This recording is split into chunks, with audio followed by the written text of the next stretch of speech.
பெரியவர்கள் சொன்னார்கள், கீதையிலே கண்ணன் மாதங்களில் நான் மார்கழி என்று சொன்னார். மாசானாம் தனுர், விருக்ஷானாம் அஸ்வதா, பாண்டவானாம் அர்ஜுனா, வேதானாம் யஜுர். இதுதான் கண்ணன் கீதையில உபதேசித்திருக்கின்ற அந்த மொழிகள். மாதங்களில் நான் மார்கழி, வேதங்களில் நான் யஜுர்வேதமாக இருக்கின்றேன், மரங்களில் நான் அரசமரம் என்று சொல்லக்கூடிய அஸ்வமரமாக இருக்கின்றேன், பாண்டவர்களில் நான் அர்ஜுனனாக இருக்கின்றேன் என்று கண்ணன் சொன்னதாக நமக்கு கீதை சொல்லுகிறது. இந்த மார்கழி மாசத்தில் நாம் எல்லோரும் இன்றைக்கு ஒருங்கே அமர்ந்திருக்கின்றோம். வள்ளல் பெருமான் சமயத்தை நமக்கு எப்படி சொன்னார்? வள்ளல் பெருமானுடைய சமய சிந்தனைகள் இந்த மண்ணுலகத்தில் எப்படி இருந்தது? தெற்கு நோக்கி விளக்கு வைத்தால் குற்றம். தெற்கு நோக்கி எப்படி விளக்கை நீங்கள் அமைக்கலாம்? எந்த சாத்திரத்தில் தெற்கு நோக்கி விளக்கை வைத்து வழிபாடு செய்யுங்கள் என்று சொல்லப்பட்டிருக்கிறது என்றெல்லாம் இன்றைக்கும் சில பேர் பேசிக்கொண்டுதான் இருக்கிறார்கள். பல பேர் நாமும் அதை நம்பிக்கொண்டுதான். என்ன காரணம்னு கேட்டா அதெல்லாம் தெரியாது, சாத்திரம் சொல்லி இருக்கிறது. ராமலிங்க பெருமான் ஏன் தெற்கு நோக்கி விளக்கை அமைக்க வேண்டும் என்று சொன்னார்? உலக சமயத்தை எல்லாம் தத்துவங்களால் நாம் கட்டி வைத்திருக்கின்றோம். தத்துவவாதிகள் ஒரு இடத்தில் போய் நின்று விடுகிறார்கள். அதற்கு மேல் அவர்களை இறைவனை தரிசிக்க முடியுமா அல்லது பாமரனை தரிசிக்க வைக்க முடியுமா என்று கேட்டால் சர்வ நிச்சயமாக முடியாது. ஆனால் எல்லோரும் சென்று தரிசிக்கக்கூடிய ஒரு இறையாற்றல், ஒரு இறைவனுடைய நிலை இருக்கும் என்று சொன்னால் அது வடலூரில் இருக்கிற ஞானசபை, அங்கே இருக்கிற அட்பெருஞ்சோதி ஆண்டவரை சாதி நிலைகளை கடந்து எல்லோரும் தரிசியுங்கள். அங்கே சாத்திரங்கள் உங்களுக்கு தடைகள் அல்ல, அங்கே எவரும் உங்களுக்கு குறுக்கீடு செய்ய மாட்டார்கள் என்பதை தன்னுடைய வாழ்நாளில் ஒரு புரட்சியாக ஏற்படுத்திய முதல் சமயவாதியும் நம்முடைய வள்ளல் பெருமான் தான். அந்த வள்ளல் பெருமானுடைய ஞான சபைக்குள்ளேயே இன்றைக்கு எவரோ போய் நுழைந்து அவரை விரட்டுவதற்கு இங்கிருந்து சில பேர் போகக்கூடிய ஒரு சூழல் இன்றைக்கு இருக்கிறது என்று சொன்னால், கொஞ்சம் அயர்ந்தால் கூட நாம் இறக்குமதி செய்யப்பட்டவர்கள் என்பதை மிக கடுமையாக சொல்லிவிடுவார்கள். எச்சரிக்கையாக இருங்கள். இது மாதங்களில் மார்கழி.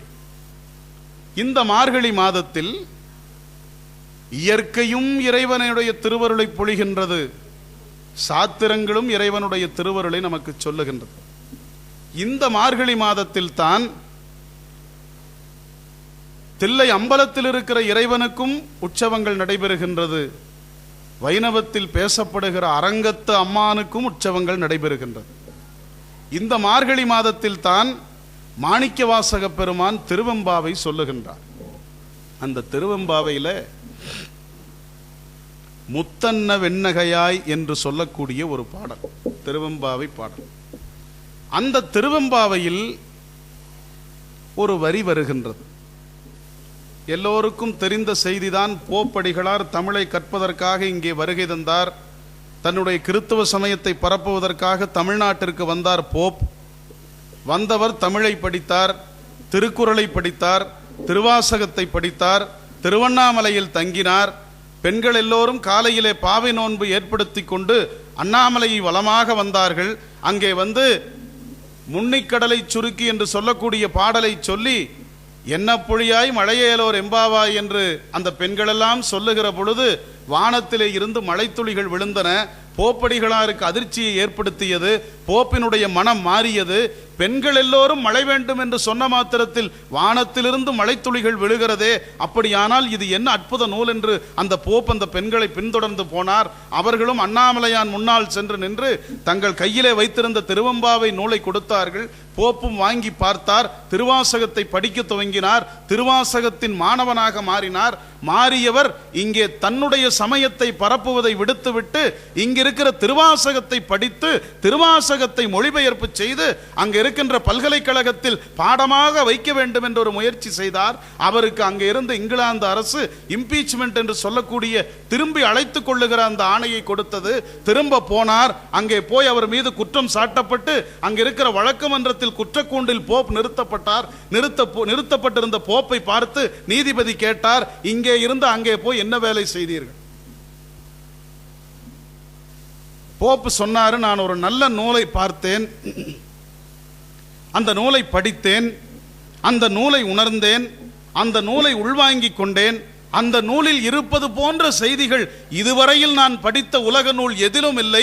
ஆகையினால் அந்த நூலை நம்முடைய நாட்டு மக்களும் படிக்க வேண்டும் என்பதற்காக அந்த திருவாசகத்தை ஆங்கிலத்தில் மொழிபெயர்ப்பு செய்ய விரும்பி அதை செய்தேன். அதற்காகத்தான் எனக்கு இம்பீச்மெண்ட் கொடுத்தார்கள். உங்கள் முன்னால் குற்றக்கூண்டில் குற்றவாளியாக நிறுத்தப்பட்டேன்.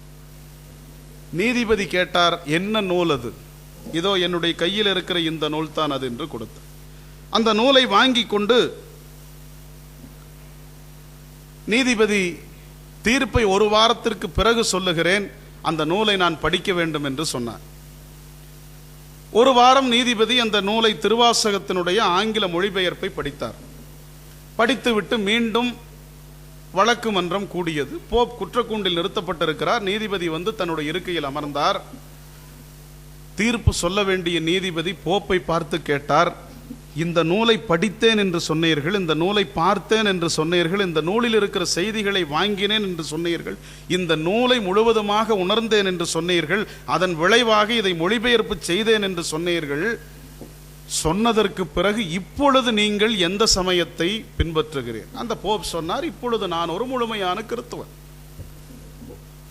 திருவாசகத்தை படித்ததற்கு பிறகு இன்னும் கிறித்துவராக இருக்கின்றீர்களா? போப் அந்த நீதிபதி கேட்டார். போப் சொன்னார், ஆம். அப்படி என்றால் உங்களுடைய மனம் கல்மனம் ஐயா.